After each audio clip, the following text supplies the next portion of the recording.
Jésus disait à ses disciples, « Amen, je vous le dis, tout ce que vous aurez lié sur la terre sera lié dans le ciel, et tout ce que vous aurez délié sur la terre sera délié dans le ciel.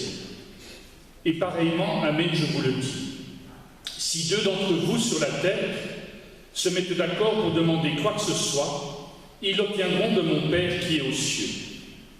En effet, quand deux ou trois sont réunis en mon nom, je suis là au milieu d'eux. » Alors Pierre s'approcha de Jésus pour lui demander, « Seigneur, lorsque mon frère commettra des fautes contre moi, combien de fois dois-je lui pardonner? Jusqu'à 7 fois ?» Jésus lui répondit, « Je ne te dis pas jusqu'à 7 fois, mais jusqu'à 70 fois, 7 fois. »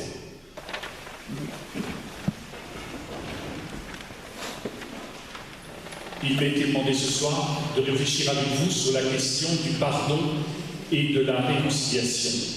Et l'hypothèse que je voudrais réfléchir avec vous ce soir, c'est l'idée que la réconciliation est l'apogée du pardon, mais qu'il peut y avoir de véritables pardons, alors qu'il n'y aura pas de réconciliation. Même si en Dieu, nous sommes toujours dans la ligne de la réconciliation. Et c'est vrai que pendant des siècles, toute la théorie du pardon a été confinée dans la sphère théologique. Le pardon, c'était l'affaire des curés. Après la Seconde Guerre mondiale, suite au drame de la Shoah, les philosophes vont s'intéresser à la question du pardon. Primo Levi, Hannah Arendt vont vraiment se dire que face à ce drame ignominieux, seul un pardon est possible. Et puis, les psychologues vont aussi maintenant intégrer cette notion du pardon dans leur science. Vous avez quelqu'un comme Boris Cyrulnik, le père de la résilience, qui expliquera que parfois dans certaines thérapies, eh bien, il est bon de pouvoir rentrer dans un chemin de pardon. Les romanciers, aussi, on a de plus en plus de romans qui abordent cette thématique, même les juristes, alors que certains disaient, c'est pas possible que le pardon soit un mot de juriste, puisqu'il n'y a rien de plus personnel que le pardon. C'est moi et moi celui qui décide. Seul que je pardonne, c'est moi et moi celui qui décide. À qui je pardonne, et c'est moi et moi celui qui décide quand je pardonne. Donc voilà quelque chose, une réalité qui est éminemment personnelle. Et pourtant aujourd'hui, mais c'est un mot qui est entré dans le vocabulaire des juristes par le biais des différentes médiations qui peuvent être proposées. Je pense qu'il y a deux portes d'entrée possibles dans le pardon. La première, ce que j'appellerais la porte d'entrée théologique, et la deuxième, la porte d'entrée anthropologique. La porte d'entrée théologique, ou biblique, si vous préférez, c'est de prendre au sérieux notre foi et de prendre au sérieux les Écritures. Et c'est vrai que lorsque l'on lit les livres du Premier Testament, on voit que l'être humain, évidemment, va très vite trébucher. Et ce qui est intéressant dans le Premier Testament, c'est que lorsque l'on parle de péché, c'est rater sa cible. Les péchés ne sont pas des contraventions à un règlement, c'est tout à fait autre chose. Vous savez, en français, destin et destinée sont des synonymes. Pas en théologie. Le destin est quelque chose qui se subit. Nous ne le choisissons pas. Le fait que je sois né homme, né à Anvers, en 1962, c'est pour que vous puissiez me souhaiter mon 60e anniversaire à la sortie de cette célébration, ça, c'est le destin. Je ne l'ai pas choisi. J'aurais voulu m'appeler Marie-Thérèse, née à Kinshasa en 1959, ça, je travaillais en thérapie. C'est un fantasme. Enfin, c'est pas tout à fait un fantasme. Mais la destinée, chacun a une destinée, et nous participons à l'accomplissement de notre destinée par les choix que nous posons. Et nos choix sont justes lorsqu'ils sont ajustés à la volonté de Dieu. Mais nous pouvons effectivement parfois trébucher, nous éloigner de la destinée à laquelle chacune et chacun d'entre nous est amené à adhérer. Et on voit dans l'Ancien Testament un ensemble de rituels, comme les pèlerinages, le jeûne, les psaumes de pénitence, ou même encore des gens qui se versaient des sacs de cendres sur le corps, qui étaient ainsi pour eux, pour quelque part réintégrer la communauté de laquelle ils s'étaient exclus par les actes, les paroles qu'ils avaient posées. Ça, c'est pour le Premier Testament. Et l'on voit dans le Deuxième Testament, dans le Nouveau Testament, le Christ nous montre l'image d'un Père extrêmement miséricordieux. Et donc, le pardon fait partie intégrante de la foi chrétienne, comme nous venons d'entendre dans l'Évangile, non pas jusqu'à 7 fois, mais jusqu'à 70 fois, 7 fois. Et on voit effectivement qu'il y a une multiplicité d'exemples, et je ne vais pas tous les reprendre, il vous suffit d'ouvrir vos évangiles pour revoir à quel point le Christ insiste dans ses évangiles sur cette notion du pardon. Alors la question qu'on peut se poser, c'est de savoir, oui, mais quelle est l'origine du pardon? Est-ce que c'est parce que Dieu me pardonne que je peux pardonner, ou bien est-ce que c'est parce que je pardonne que Dieu me pardonne? Ne vous inquiétez pas, je ne vais pas faire un sondage pour savoir quelle est l'origine du pardon, parce qu'en fait c'est très simple. C'est un peu comme l'école des fans avec Jacques Martin, vous vous rappelez sur France 2 il y a de nombreuses années, tout le monde gagnera, puisqu'on a les deux perspectives. Il y a effectivement des écrits qui nous disent que c'est parce que Dieu nous pardonne que nous pardonnons, et d'autres passages qui nous diront que c'est parce que nous pardonnons que Dieu nous pardonne. Ce qui est important alors, c'est de prendre conscience que nous sommes invités à entrer dans une dynamique de pardon, dans une démarche de pardon. Et donc, si je prends ma foi au CDE, eh bien, je suis toujours invité, au nom de cette foi que je proclame, à veiller, malgré la blessure que j'ai pu vivre, à veiller à entrer dans un chemin de pardon. Ça, c'est pour une porte d'entrée possible, c'est je prends au sérieux la foi à laquelle j'ai adhéré. L'autre porte d'entrée possible, c'est cette dimension anthropologique. C'est-à-dire que je prends conscience des effets négatifs de l'absence de pardon. L'absence de pardon va faire que je vais être envahi de sentiments négatifs, d'amertume, de tristesse, de rancœur, peut-être même de vengeance. Non seulement vis-à-vis de l'offenseur, mais également ces sentiments négatifs peuvent envenimer l'ensemble de mes relations. Je vous donne un exemple pour illustrer ça. Je me rappelle, lorsque j'animais il y a quelques années un week-end pour fiancés, le fiancé de ce couple, où ils sont venus voir juste après avoir présenté cette fiche sur le pardon, le fiancé avait lui-même été fiancé précédemment et il avait une rupture de fiançailles très dure. Et la fiancée m'expliquait, c'est terrible, il n'arrive pas à pardonner à sa fiancée, et moi je vis avec un fantôme dans mon couple. Parce que tout le temps, alors que cette femme, je ne l'ai jamais rencontrée, je ne l'ai jamais vue, eh bien, tout le temps, il me rappelle ce qu'il a vécu, parce qu'il n'a pas pardonné. Et donc, vous voyez, c'était vraiment, ça envenimait l'ensemble, ça peut envenimer l'ensemble des relations.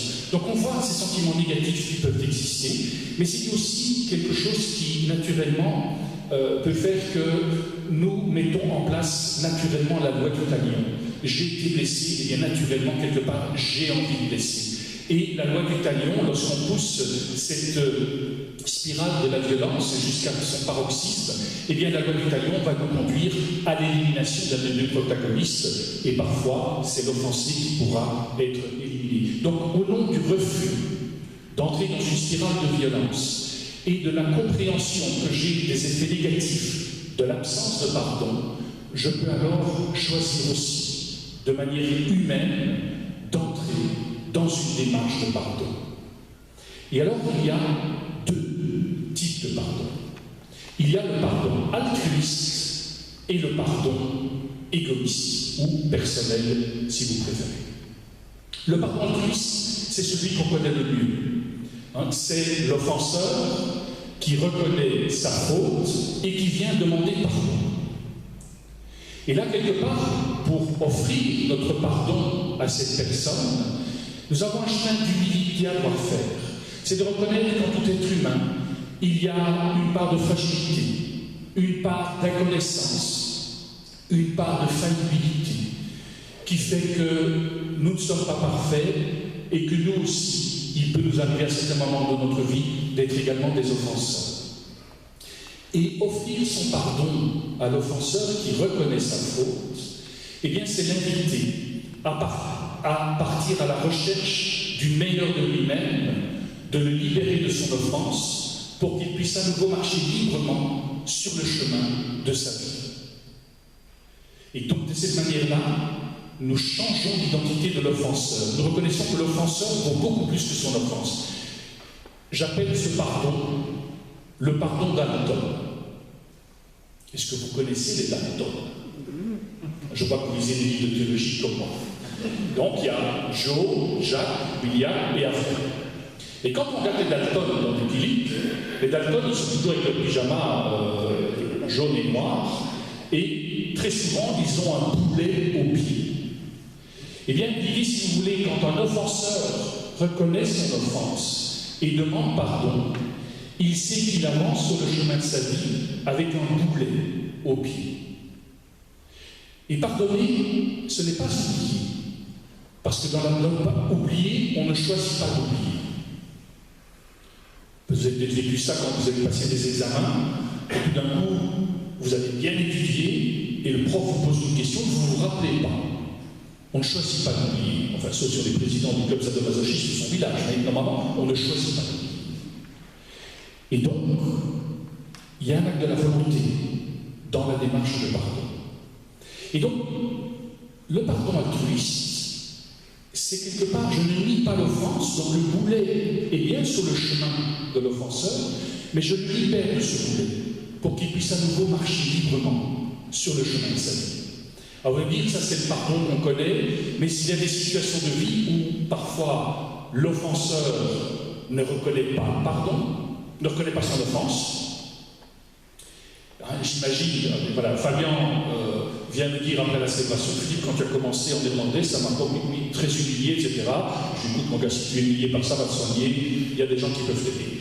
Donc, il me vient me dire quelque chose où il est blessé, je ne reconnais pas la blessure. Si le pardon n'est que altruiste, eh bien, on peut se sentir mal quand l'offenseur ne reconnaît pas son offense ou lorsque l'offenseur est décédé ou habite à des milliers de kilomètres et qu'il n'est plus possible d'entrer en relation, même si c'est plus facile aujourd'hui avec Zoom, Meet et compagnie sur Internet. Et donc, on peut avoir le sentiment, mais je ne peux pas pardonner quand l'offenseur ne reconnaît pas son offense. D'où il est fondamental de redécouvrir la dimension personnelle du pardon. La dimension personnelle du pardon est celle où je pardonne à l'offenseur, non pas pour l'offenseur, mais je pardonne à l'offenseur pour retrouver ma liberté intérieure. Je prends conscience qu'il y a un nœud de colère qui empoisonne l'existence. Un nœud de colère contre l'offenseur, par l'emprise qu'il a sur mes souvenirs, mais aussi un nœud de colère contre moi-même. Je n'ai pas pu m'ouvrir, je n'ai pas pu me défendre convenablement. Il vous est déjà arrivé que quelqu'un vous dit quelque chose et vous restez sans voix. Et vous vous trouvez au volant de votre voiture et vous vous dites, parce que vous êtes poli, diantre, voilà ce que j'aurais pu lui répondre. Alors, vous prenez votre GSM et une voiture avec un système Wi-Fi, sinon c'est 142 € maintenant depuis le 1er mars. Vous pouvez prendre le GSM et dire oui, mais toi aussi, etc. et raccrocher directement. C'est un peu enfantin. Donc la démarche personnelle du pardon, c'est vraiment de se dire je pardonne à l'être humain parce que je ne veux pas être enfermé dans un passé fermeture, mais quelque part je veux aller vers un passé ouverture. Et je choisis alors d'entrer dans une démarche de pardon. Et souvent, comment peut-on faire? C'est simplement accepter que lorsqu'on est offensé, on se pose la question du pourquoi. Pourquoi moi? Pourquoi maintenant? Pourquoi? Mais cette spirale de pourquoi, elle est souvent mortifère parce qu'on n'aura sans doute jamais la réponse et peut-être même que l'offenseur ne le saura pas. Et donc nous sommes invités à passer du pourquoi en un mot en pourquoi en deux mots. Pour en faire quoi? Comment est-ce qu'à partir de cette blessure, je peux grandir, je peux apprendre, je peux devenir meilleur, même si certaines blessures sont telles qu'il faut parfois le temps d'une vie pour pouvoir entrer dans un chemin de pardon. Et donc, la dimension personnelle du pardon, c'est cette farouche volonté de reprendre sa liberté et de ne plus donner un tel pouvoir à l'offenseur, en nous rappelant que les gens n'ont que le pouvoir qu'on leur donne, et peut-être de se dire, mais pourquoi est-ce que je donne autant de pouvoir à cette personne, vu l'emprise qu'elle a sur ma vie, puisqu'il suffit que je pense à elle ou à ce qu'elle a fait ou dit, que je suis envahi de sentiments négatifs. Et donc je choisis de retrouver ma paix intérieure, ma liberté intérieure, et donc je choisis alors de pardonner dans la dimension personnelle.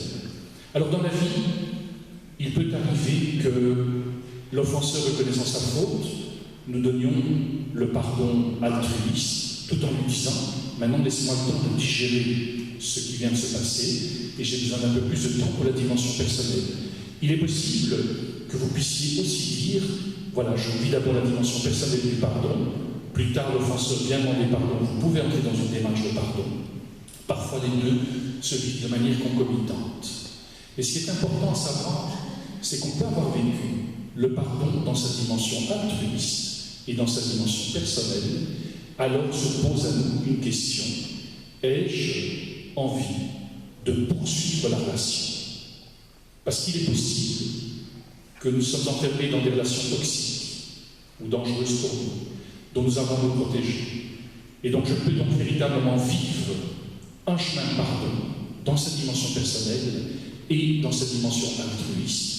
Mais il peut aussi décider un jour de refaire confiance, de refaire le pari de la relation, parce que je trouve que la relation vaut vraiment la peine.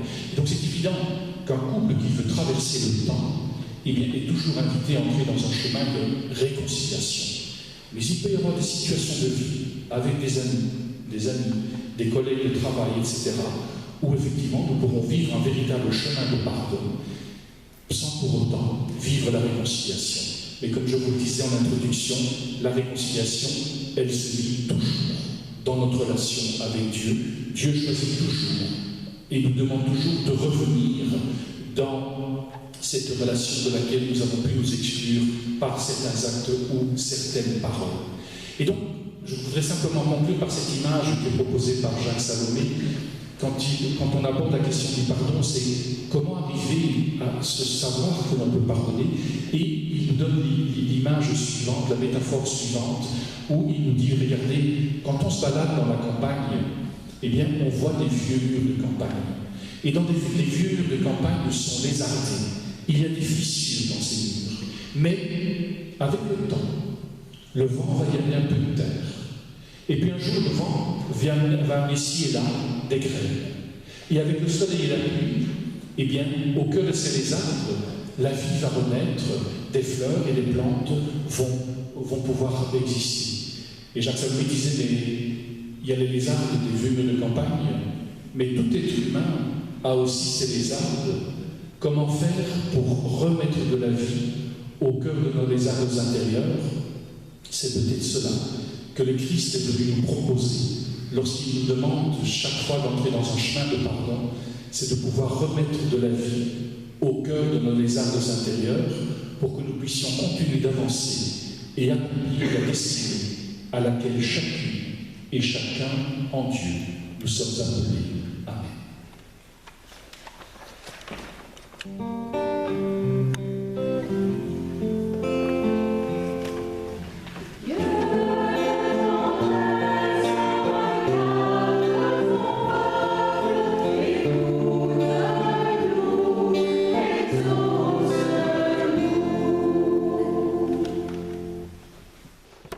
Alors qu'une guerre injuste sévit au cœur de l'Europe, envoie ton esprit sur les responsables de cette abomination pour qu'ils retrouvent la raison, cherchent les voies de la paix et aient l'humilité de demander pardon.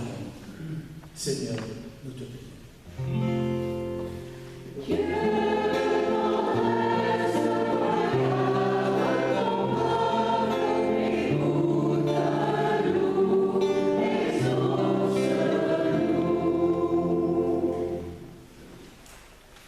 Que ton esprit nous soutienne lorsque nous entamons le chemin de pardon, afin que nous ne nous enfermions pas dans l'offense subie et que nous retrouvions notre liberté intérieure.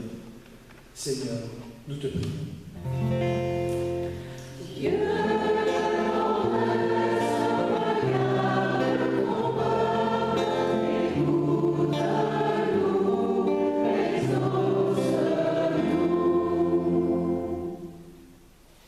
Que ton esprit nous inspire pour que nous ayons le courage de nous éloigner des personnes toxiques ou perverses afin de poursuivre l'accomplissement paisible de notre destinée. Seigneur, nous te prions. Viens